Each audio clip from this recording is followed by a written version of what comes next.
Ladies and gentlemen, my name is Scott Casey Gale, and I'm the owner, the chairman, and the creator and founding father of the most respectful, well-wishing YouTube group channel of all time, the National Wrestling Shooters. And today, I am going to give all you wonderful fans my NXT review. Okay, here we go, baby. The NXT champion is seen marching onto the Full Sail campus with his title, but Tomasso Ciampa doesn't acknowledge the interview asking him for comment about where he's been or what he's been doing there tonight.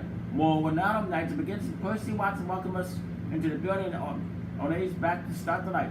On A Larkin and Danny Burch defeated Adrian Jordan and Caesar Bononi. Oni Larkin and Danny Burch defeated Adrian Jordan and Caesar Bononi via pinfall following a double team spike DDT. Burch starts things off with the much taller Bononi and takes it on to him. Larkin isn't before too long, and they work double teams. One and how do you pronounce it? But the referee keeps them separated, but Adrian eventually gets in and gets the better of Burch.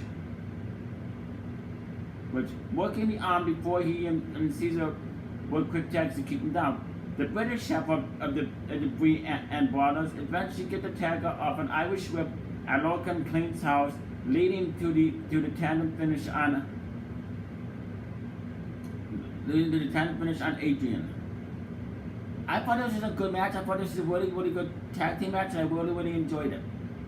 Really good tag team match to open the show. Then, Tomasso Ciampa and his new theme are here. He kisses the belt and paces to mostly cheers, but a few cheers. He says the music is a personal message to everyone when to shut up. Ciampa's heard everyone pointing the fingers and blaming him for attacking Aleister Black. But that's based on what? He deals in facts, and when he attacks people, he does it on the biggest stage possible so we can witness the master at work. He's not going to lie to us.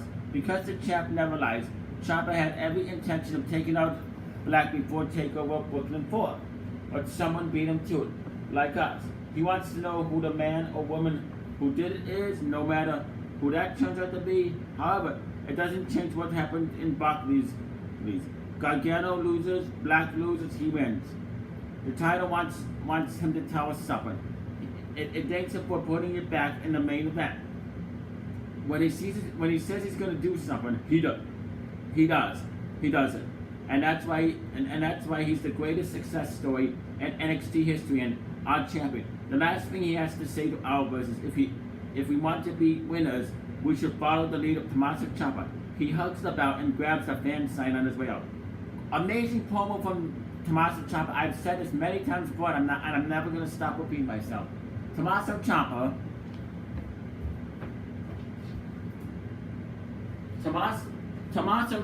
is the best heel in NXT, and he deserves to be the NXT World Champion. He deserves it. He is really good at cutting promos. He is really good at drawing heel heat. He knows how to make people hate him with a passion. He is doing his job, and I like him. So amazing promo from Tomasso Ciampa, the champ. By the way, he is on the game, just to let you know. He will be in 2K19, so stop complaining, people. And then Shayna Baszler defeated Violet Payne via submission referee stoppage with the computer clutch.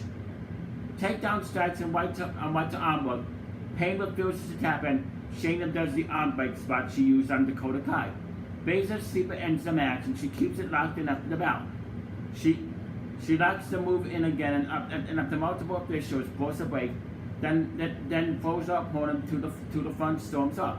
Outside moments ago, Heavy Machinery is filming the investigation into who attacked Aleister Black. Tomasso Ciampa remains the top suspect. Tomasso Ciampa remains the top suspect, and Ciampa walks in behind him. Older stars of it, and the champ draw while Tucker Knight films it. General Manager William Regal walks up and says he's not doing this. We're not doing this now. They can fight later. But now Ciampa's been ducking his calls. So while he has him here, he needs to speak to him in his office. I like it. I wonder what I like that. I like it. Well, is it Tomasso Ciampa or is it somebody else? And then the Undisputed Era hanging in the spot while the strongest bar. Like I like how General Manager William Regal's been doing this investigating of who attacked Aleister Black. But I wonder who's gonna be revealed at. It's very interesting where they go with this storyline. And then the Undisputed Era are hanging in a spot while the strongest bar that War Raiders say that they've been playing hide and seek because he plays with his son and beats him every time. Kyle O'Reilly says he's too famous to go to the grocery store, so he certainly can't hide and Viking helmets in style. Bobby Fish wonders where it is in the Viking playbook to wait until your opponents are tired from beating up a couple of groups and then attack them. Adam Cole cuts the tag champs off, says next week is the first ever title versus title in NXT history, but it should be called the Adam Cole Invitational because whether Ricochet or Pete Dunne wins, they're just gonna lose the belts to him, and that is Undisputed. I always enjoy a promo from Adam Cole in the Undisputed Era, but their promos entertain me all the time. The last Sullivan defeated Wildman Reservoir pinned for fought in a freak accident. Mendoza started fast but got caught and fought back from underneath for a bit, but this was a dominant win for Sullivan. Highlights of Dunne and Ricochet's loss to Cole and O'Reilly are shown, and unnamed interviewer guy got caught up to the Bruiserweight earlier today. The loss was Ricochet's fault, but he'll take the blame for getting into with Era. He's the longest reigning champion in the WWE, and Ricochet's only held about for 5 minutes, so he's not worried about beating him. So he just has to figure out how he puts 2 belts in his bag. I'm liking where this is going to feel between Ricochet and Pete Dunne. Could Ricochet be the one to defeat Pete Dunne for the NXT United Kingdom Championship? And then Kathy Kelly asked Ricochet about Dunne's comments. He says he may have only been champ for a month now, but he's overcome obstacles throughout his career, and the Bruiserweight is just the latest challenge he's going to get past and become NXT's one and only two belt champ. And then Forgotten Sons get a promo today. They're walking around the junkyard saying they've been thrown away. They're not alone anymore. However, they'll never be forgotten again. I love it. Forgotten Sons. I love a promo from the Forgotten Sons. I am glad they're in NXT because NXT is the place to be. And a video from YouTube of Lacey Evans, Aaliyah, and Dakota Kai and Diana Purrazzo beefing in the lobby is shown. They'll have a tag match next week, which I'm really looking forward to that too. And then Regal's investigation wraps up its conversation with Kairi Sane and Cassius Ono storms in. The GM says he doesn't need to talk to Ono. He's upset that about that. But Regal explains that Sane gave him an alibi, but the GM does not want to talk to him about a perturbed look on his face. KO acts. Ono acts like he doesn't know what Regal's talking about. Then he says he's always perturbed because he's not on anyone's radar anymore. The GM tries to argue, but Ono delivers another version of his promo from last week. He tells Regal that when his new shiny toy shows up the column, it's to call him bro. Could he possibly take a shot at Zack Ryder or Vince Russo? And then Nikki Cross versus Bianca Belair entered a no contest due to a double countout. Mind games from Cross infuriate Belair at the bell.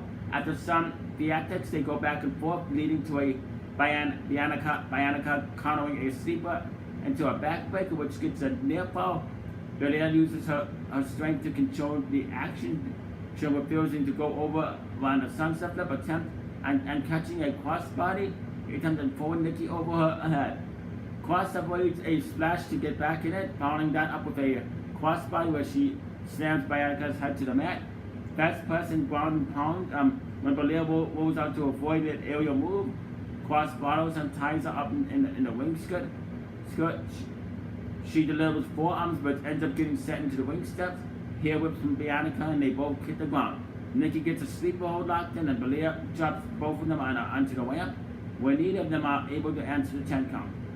The wrestlers brought from that the decision is announced and multiple officials can't separate them. Nikki chases Bianca to the announce desk where Cross ends up thrown over the table. She ends up flying onto Belair and smiles and misses the carnage as the episode ends. And I would give this NXT episode 5 stars, 2 thumbs up, and a 10 out of 10. I really enjoy NXT. NXT definitely beat Raw and SmackDown this week. In my opinion, NXT definitely beat Raw and NXT definitely beat SmackDown Live because Raw and SmackDown Live were just okay. They weren't great, but NXT blew Raw and SmackDown Live out of the water this week. NXT knocked Raw and SmackDown Live right off its perch. So once again, NXT gets 5 stars, 2 thumbs up, way up an 8 triple plus, and a 10 out of 10. Anyway, you stay anyway, you know who to subscribe to. You stay classy and live long to prosper. And I must out bid you adieu. Good night and goodbye. Bye.